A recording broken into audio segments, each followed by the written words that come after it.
Break के बाद खुश आमदीद। इफ्तार ट्रांसमिशन को मजीद आगे बढ़ाएंगे और जिस तरह रमज़ानुल मुबारक का पहला अशरा रवा दवा है और तमाम ही मोमिनीन, हर मुसलमान मस्जिद से लेकर घर और घर से लेके इवन कराची और तमाम मुल्क की सड़कों पर भी इफ्तार और सहर की रौनकें चल रही हैं। इसी ही रौनकों को आगे बढ़ाने में वीनस HD भी अपना किरदार अदा कर रहा है और सहर से लेके इफ्तार ट्रांसमिशन आपकी समातों की नज़र करते हैं। तमाम मकातब फ़िक्र के उलमाओं के साथ साथ नात ख्वाह, मनकबत ख्वाह आते हैं और शान रसूल बयान करते हैं और तमाम ही इस पूरे अशरे और तमाम ही रमज़ानुल मुबारक में हमारे साथ रहेंगे। आगे शहादतें हैं, कुर्बानियाँ हैं, ताकरातें हैं, तमाम ही जो इसके रमज़ानुल मुबारक की फ़जीलतें हैं, सब पर बात करेंगे।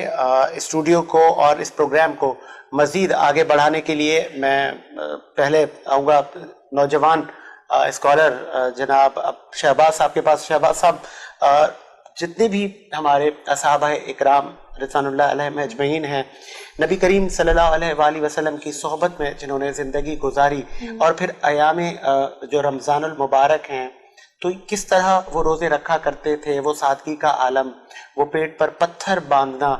तो आज तो बहुत सारी आसाइशें हैं, बहुत सारी फैसिलिटीज हैं, मतलब अब वो रोज़ा और आज का रोज़ा कोई डिफरेंस है या उस वक्त ज़्यादा तकलीफ़ें थी? अब तो ठीक है, इलेक्ट्रिसिटी है और साइंस ने बहुत तरक्की कर ली है। बिस्मिल्लाहिर्रहमानिर्रहीम, अस्सलाम वालेकुम व रहमतुल्लाहि व बरकातुहू। जहाँ तक बात है अल्लाह के रसूल अलैहिस्सलातु वस्सलाम के रोज़ा रखने की और सहाबाए किराम की, तो यकीनन वो दौर और वो ख़ित्ता और वो ज़माना कि जबकि फैसिलिटीज़ नहीं थी और सहूलियात नहीं थी, वो अगर उसका कंपैरिजन आज से किया जाए तो यकीनन वो ज़्यादा सख्ती का दौर था। बिल्कुल।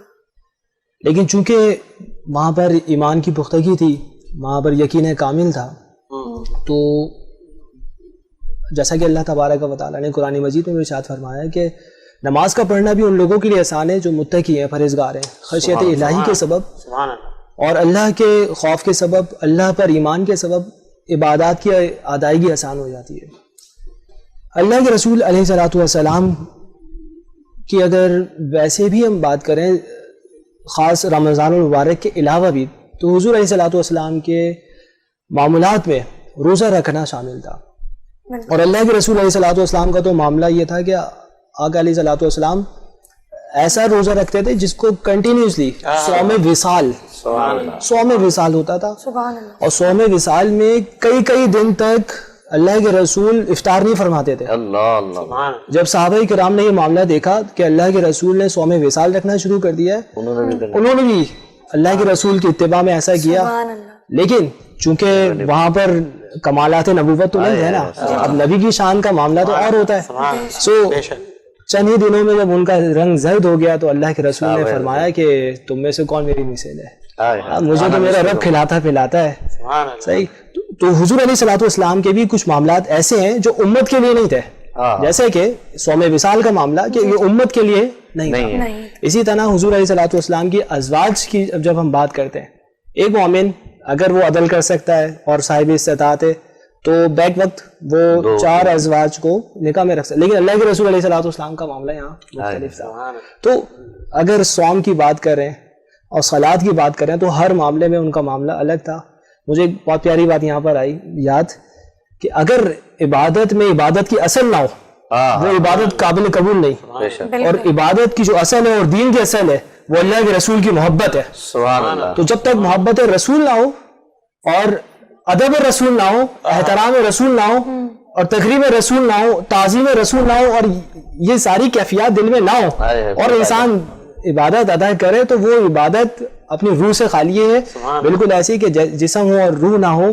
तो ये ज़्यादा ज़रूरी है कि हर इबादत के पीछे जो कॉन्सेप्ट होना चाहिए और जो फीलिंग्स, इमोशंस जो एक मोमिन के लिए होनी चाहिए, वो कि अल्लाह के रसूल से निस्बत और ताल्लुक़ कायम हो।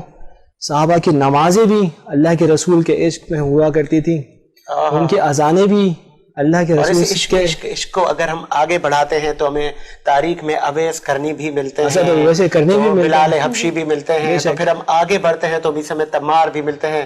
कैसा इश्क था वो, बेशक ये असल थी। तो عبادت میں حلاوت تھی. اگر یہ نہ ہوتی تو عبادت میں حلاوت نہ ہوتی. ایک روایت مجھے اور یاد آئی, یہ جو کوشچن کر لیا جاتا ہے, پوچھا جاتا ہے کہ کہاں لکھا ہوا ہے قرآن میں, حدیث میں. حضرت ام سلیم کے گھر میں اللہ کے رسول آرام فرماتے, اور وہ چمڑے کا گدا تھا, مفہوم روایت, وہ چمڑے کا گدا تھا جس پر اللہ کے رسول آرام فرماتے.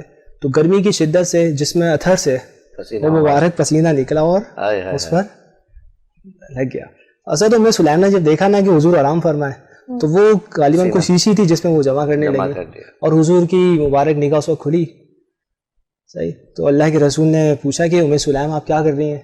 تو انہوں نے یہی جواب دیا کہ حضور اس کو رکھنا چاہتی تھی, کیونکہ وہ عرق ویسے پسینے کو کہا جاتا ہے, وہ عرق گلاب سے بڑھ کر تھا, وہ ہر پھول کی خوشبو سے بڑھ کر تھا, اور اس کا کوئی مماثل اور کوئی یہ کہہ لیں ایگزامپل موجود نہیں تھی. اس طرح خدا کی کوئی ایگزامپل نہیں ہے, اس نے اپنے رسول کی بھی کوئی ایگزامپل نہیں رکھی. سو اللہ کے رسول علیہ الصلوۃ والسلام کے جب وہ پسینے کو جمع کرنے لگی, اب ذرا پوچھے کہ لکھا تھا کہ قرآن میں حدیث میں کہ نبی کا پسینہ آئے تو جمع کر لینا, پیچھے عشق تھا, محبت تھی, تو حضور نے فرمایا کہ تم نے صحیح کیا. سو ہر چیز کے پیچھے عبادت کی اصل ہے. اللہ تعالیٰ اس سے ہمیں کنیکٹ کرتے. حسین کو بھی اس مرتبے پہ لے کے آگے بڑھاتے ہیں.